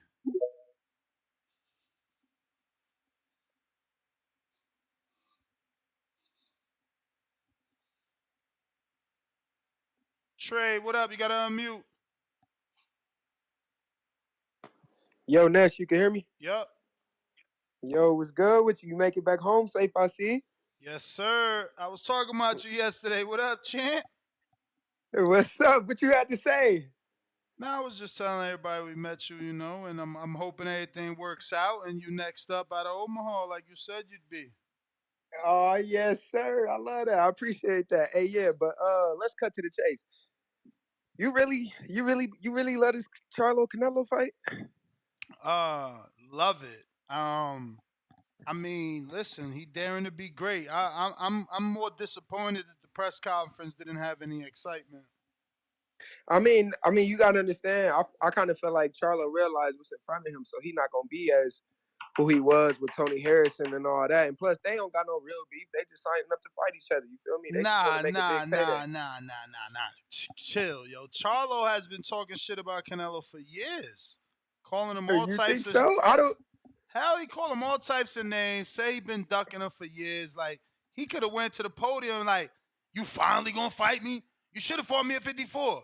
You could have been fought me. You could have fought my brother. Yeah. You ain't fight my brother. You ain't want to fight us. Yeah, the We gonna show the Sailor Boy. world why you been ducking the both of us. Man, get the fuck out. He ain't sell shit. He You're ain't right. I sell feel shit. you. He ain't get my money. Listen, I I feel already you. bought 3 pay-per-views this year. Tank, Hector Garcia, motherfucking Earl and Bud, Tank and Hey, Ryan. you did it big for Bud though. Hey, but you did it big for Bud, and we appreciate that. But But let me tell still, you this if though. they don't, like, I can't just give up my money. They gotta work for that shit. Yeah, I feel you. But let me tell you this, man. That Tank and Bud shit kind of dead. Just cause, listen, it's a big payday, but it's just big because of the names. It's not really big because of like, like the fight to me don't even seem like that good of a fight just because I feel like Bud would fucking outclass Tank. Like Tank is levels behind. You know what I'm saying? So I just kind of feel as though like that fight is kind of pointless for both fighters. You know what I'm saying? But I don't know. I mean, look at it how you want. I just feel like that shit's stupid to me. And then last but not least, call your boy Haney and tell him to make this deal with Shakur. Let's get this shit done. Like, what we It's over. doing? That boat done sailed. He moved up. Shakur should have took the So, offer. so, so, Now so, so, Shakur so. gonna fight Jermaine Ortiz, right? I don't know, but look. So my theory was correct. I always knew them two really wasn't gonna fight. It came to the pros. I just knew they That was. They ain't was always true. That theory Man, is only correct because why? Because because they ain't Shakur ain't fighting. take the 20%. Because he ain't take the 25%. Yeah. I don't know, man. I'm glad you made it home safe though, but that's just my point of things. I hope you feel me come back to the O, You man. know We I'm would love to coming have back. you back. You know I'm coming You back. better come back, man. You better come back. Talk For about sure. Charles and the Deuce and shit. For But all sure. right, man. All Get up right. with me, man. Hey, Yo. one more thing. Be paying attention to my IG, all right? For sure. All right, bet. I got Allen. What up?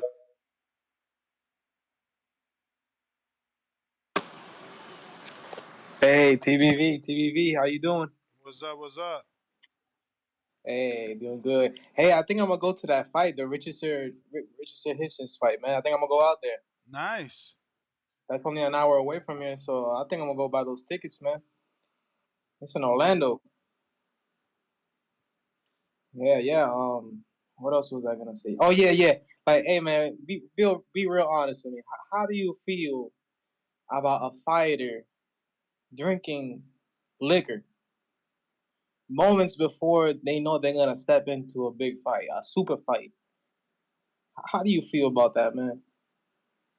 I would say that's definitely not the right thing to do. Absolutely, right? And I don't like that mindset from Charlo. You know, in that interview, they asked, he was talking and he spoke a little bit too much. And he said, you know, I think he said, what did he say? He said, oh yeah, Al Heyman, sometimes just calls me out of nowhere. And sometimes he calls me at night. And, I be on the Hennessy, and sometimes I can't, like focus. He didn't say focus, but you know what he's trying to say. Like, he lit. I mean, but that don't mean it's during training camp. I know he's in training. I never say he's not training. I'm just saying. No. What I'm saying is, it doesn't mean that the story he's telling you took place during training camp. Yeah, exactly. Yeah, I know.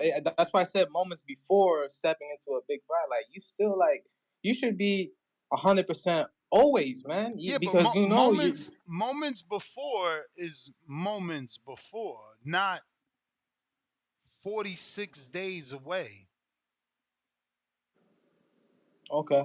I mean, still, man, like, he knows this is the year for him where he has to fight, and he keeps saying, "Oh yeah, I'm different now.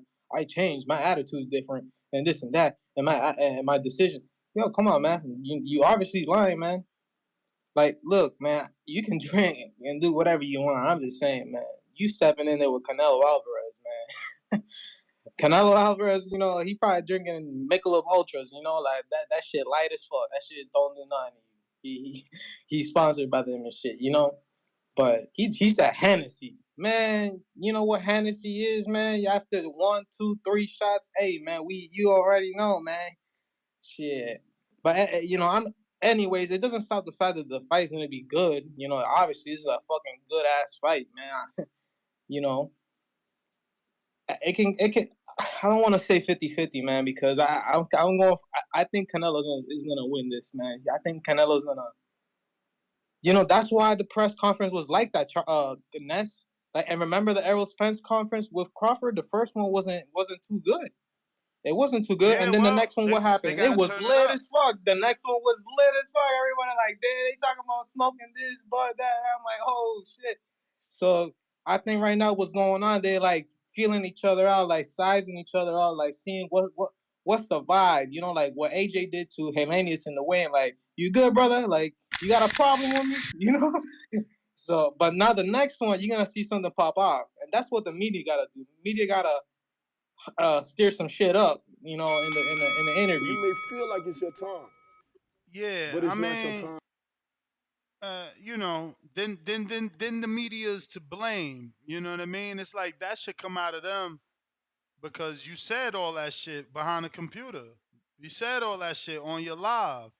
You said all that shit from the seat in the arena watching him fight. Like, this is just moments that's been captured on camera already. Abraham, what up?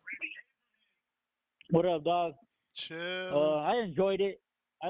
Bro. To me, I see it way different than everyone else. I thought Charlo was extremely focused. For him to keep his cool and respect Canelo, he going in that fight very focused, and so is Canelo, dog. I don't understand why everybody's criticizing these guys because they don't want to act childish and talk shit up on stage. Well, I don't think we that got it's that shit, from bro. Spence and Bud, and it was I don't think that it is shit. I mean, Charlo has been saying things for how many years now? Yeah. I understand that part, bro. What I'm saying is that I think he's focused as fuck.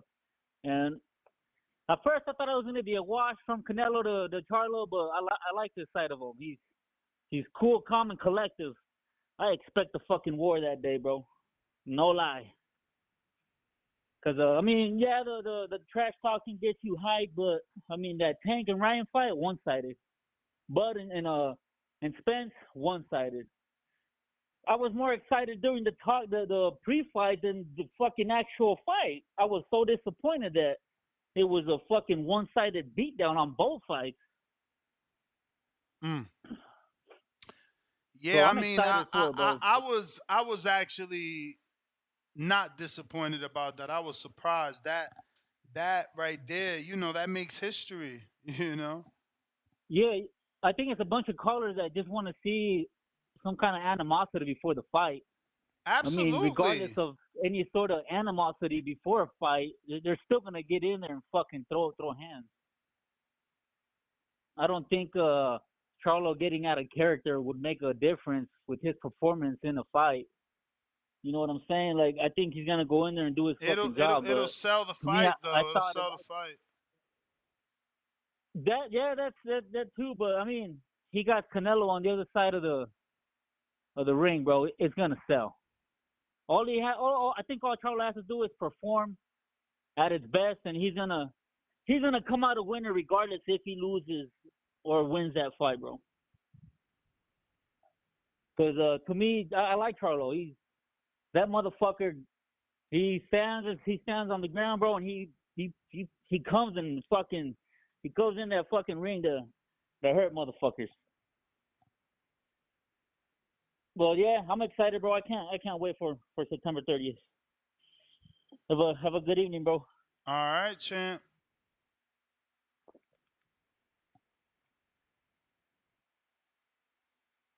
Let's see what we got.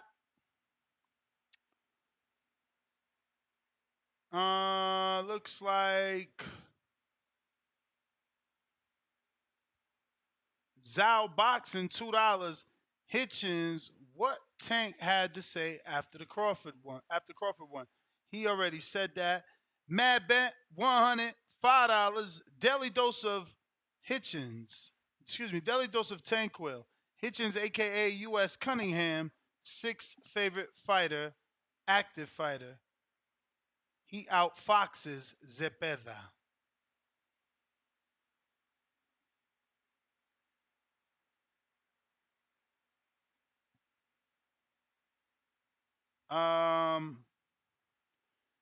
High and Low Sports Centrum, the boxing voice is more. $2 super chat, salute. Matt Bent back with another one, $2 this time. Daily Dose of Tanquil, Charlo stomping Canelo. Canelo belly full. We'll see about that. Tyrone, the great, $2. You got to let the troll cook one time. Face with tears of joy. We got Charles Edward Cheese sending in $100. He says, I spy a Karma S and a chicken?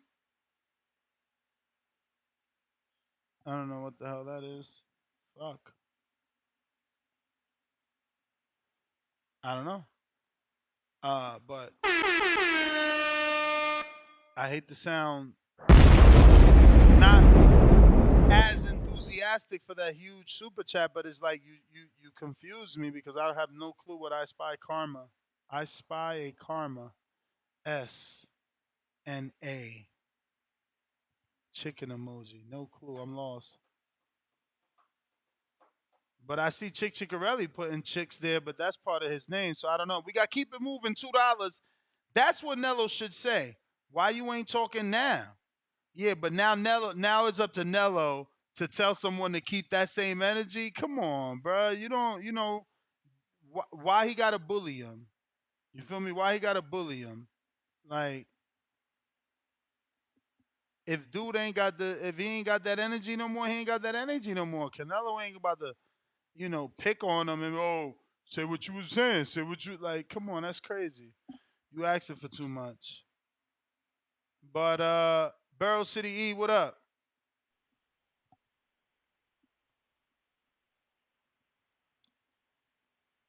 Barrel City E. Yo. What up with you? Shit. Barrel City. Barrel City. You can hear me? I hear Can you you. hear me? I hear you. Oh, my bad. My service. I don't know where my service is going in and out, but yeah, the press conference was alright. I mean, I guess they're trying to give each other that respectful, you could feel it in the air type flow before they get the war. I felt like, Canelo, Canelo's sitting at the top, so he ain't really much had to say nothing. But I would have liked for Jermell after, motherfucker, I've been waiting a long time to get here. You know what I mean? Give me a little heat. I ain't needed no bunch of cussing. I ain't needed, the over tough guy shit and none of that. But I just wanted that I've been waiting for my moment feel from Jermell. You know what I mean? I ain't know. I ain't saying nothing was wrong with the way he acted.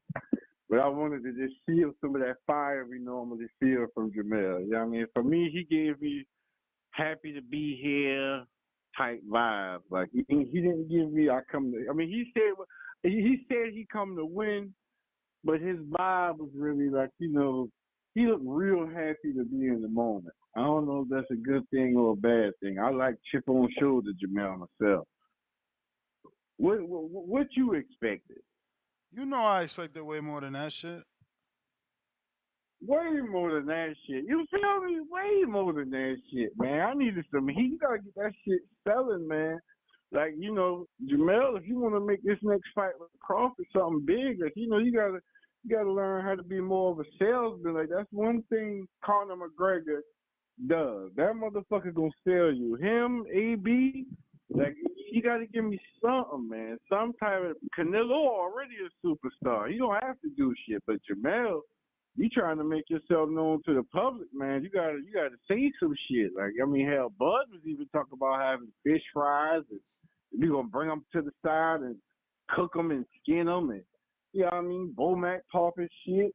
You gotta know how to sell a fight, man. I'm fine with how it went, but I needed a little bit more heat than that. You need to put a little bit more pepper on that shit, a little bit more seasoning.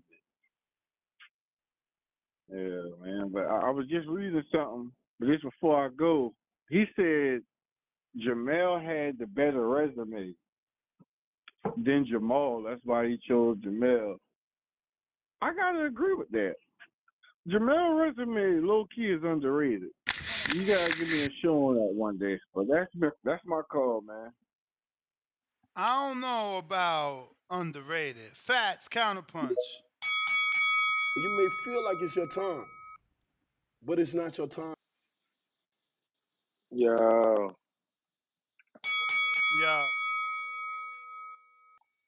cool. Damn, the piggyback off of Burrow City E and shit. Yo, you think Jermell Charlo got a bigger win than Jamal over J Rock?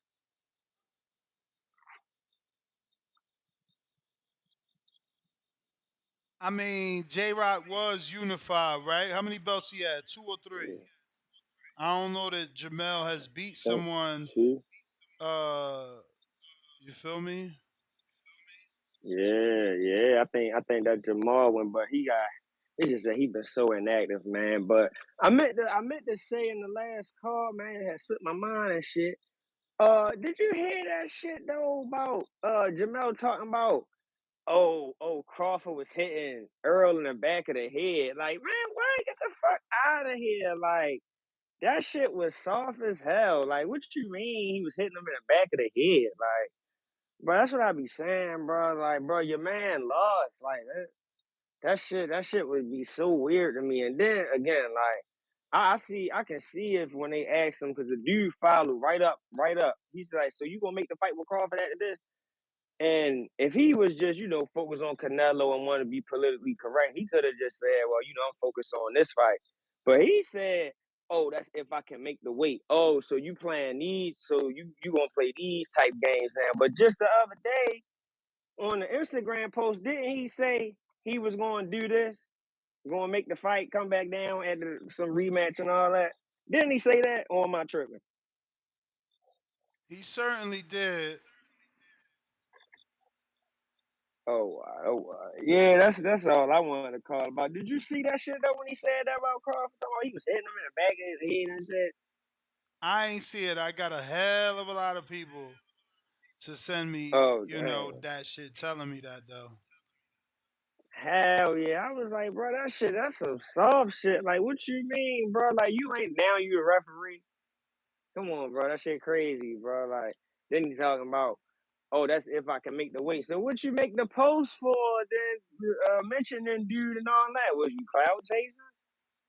You know what I mean? That shit crazy, bro. But that's all I wanted to call back into this. All right. Fats, appreciate you. What we got? Who next on the line? If you're watching this on YouTube, you know what to do. Go ahead and smash that thumbs up. It's going to help with the visibility. It's going to put this episode in the eyes of other boxing fans. Let them know we rocking out every day, twice a day, taking calls. We want your opinion. What's your thoughts on the press conference for the big fight? We going to Georgie Porgy, Boston. Hey, yo! What's happening, people? Man, how it sound, B? Straight. Yo, man, what's going on with these Lions, bro? This guy, yo, I'm rocking with Charlo, though. Word. And this cat is like mad collected. I don't know he's going to go scientific on Canelo, why? But I don't know if they're getting smacked around, and I don't see that fighting. I don't know, man. I'm not liking it. It's like the Costa shit. When this cat went down there, I'm rooting for Detroit and shit, and I'm like, yo, first thing you know, I don't know, man. What's going on that side, bro? I don't know. I don't know what's going on. What you want me to tell you? I don't know. Since some people, they're not really as dedicated as we think they are, though. Because the Spence look like shit. Charlo don't seem to have now the fire. Why gotta be Spence? Why Spence gotta be not dedicated? Why it can't just be the Crawford that fucking good? He's that good, man. Yeah, but still, cause like, man, why? Cause there was no motherfucking adjustments that turn up. What you how the fuck, bro? We're talking boxing, sweet science.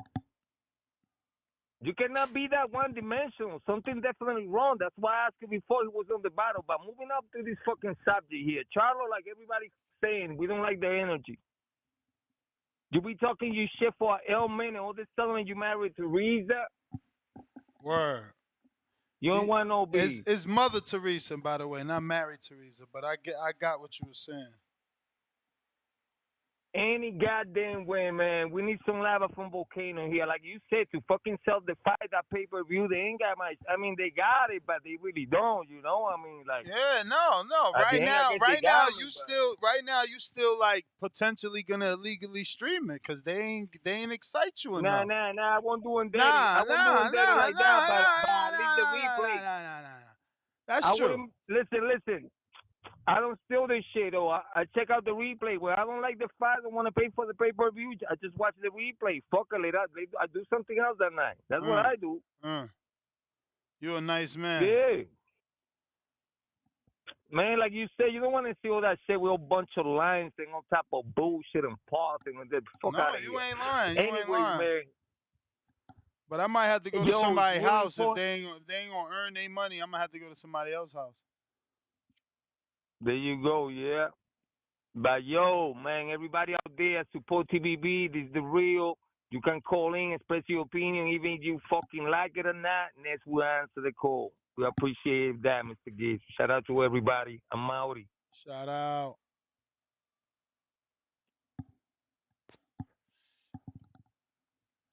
Boston. Stand up. Georgie Porgy. Long time listening. Let's see what else we got. We got a couple of super chats we got to get to. If you haven't already done so, smash the thumbs up. Keep these episodes in the eyes of the new boxing fans. If you're on Twitter, you should have retweeted. That's absolutely free. It don't got nothing, that don't cost you nothing. Absolutely nothing it costs you to retweet. So we got Junior Perez, $2. What's another option to call in besides the phone? Discord and Twitter Spaces. Bobby Shaw, $10.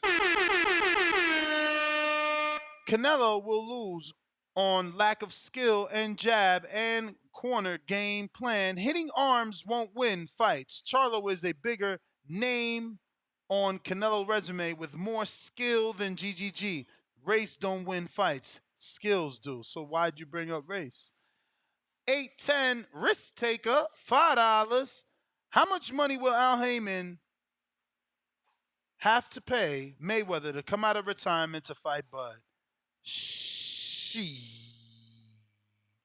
Bro, he got paid $180 or some shit to fight Pacquiao, and he was in fighting shape. You're talking about a dude coming out of retirement to get in one of the most difficult fights of his life. Yeah, it's going to take some big bucks. A lot of big bucks. Shout out to them if they could generate that. We got Bobby Shaw right back at us, $5. Canelo needs a new trainer. Eddie Reynoso has horrible corner game plan and doesn't improve skills and IQ. Canelo and Ryan and Oscar still fight the same. Well, you could be right about that, my friend. You could be right about that. Said you could be right about that. Let me see here. We got a Cash App. Where the Cash App? Shout out to Treese. He's in the Toledo Albert Bell autograph glove that we're giving away for a measly $4.19. You can purchase a raffle ticket, and we will announce the winner live on the show Sunday with a spinning digital wheel that you see the winner land on. You know what I mean? We got Mike Hicks sent his $10 for the WBC raffle. Remember, we got this beautiful WBC care package to give one of you guys so you can walk around like a champ at your next fight. It's going to come with the hat. Let me screen share this, not screen share, but show you this. It's going to come with the hat. The hat got the pin. That wasn't there. I added that. Got the pin. You got the reflective sticker for your laptop or your briefcase or some shit. You know, maybe you got luggage. You get the towel to wipe your sweat on them hot Vegas days when you come to the fight, September 30th. Wipe your towel, wipe your sweat. You got the bag to put everything in. You feel me? When you stop at Hardin, put your half an ounce in there, and then you get the dog tags to show that you truly with the WBC. You riding. You feel me? If I forgot something, I forgot it, but I shouldn't have. We got who's on the line? Who's on the line? Listen, if you are on Blog Talk, now is the time you need to press 1 so that we can get to you. I got Tim in Seattle. Yo! What's up? Hey, Ness, how you doing? All right, so guys, man, we're going to go ahead and wrap it up. Shout out to everybody that tuned in. Do me a favor, hit the thumbs up in the future, present, past. It's going to help with the visibility of the show. It'll continue to put this episode in the eyes of other boxing fans that don't know we rocking out every day. Remember, we take callers. We want your opinions. So yeah. Yeah, I'm sorry. I got a new rule that I'm not going to take any more of these weird screen names. So my man Bozo the Killer, I'll holler at you when you have a real legit screen name and maybe a legit picture. Got to go. It's a little hot. Yep, we out.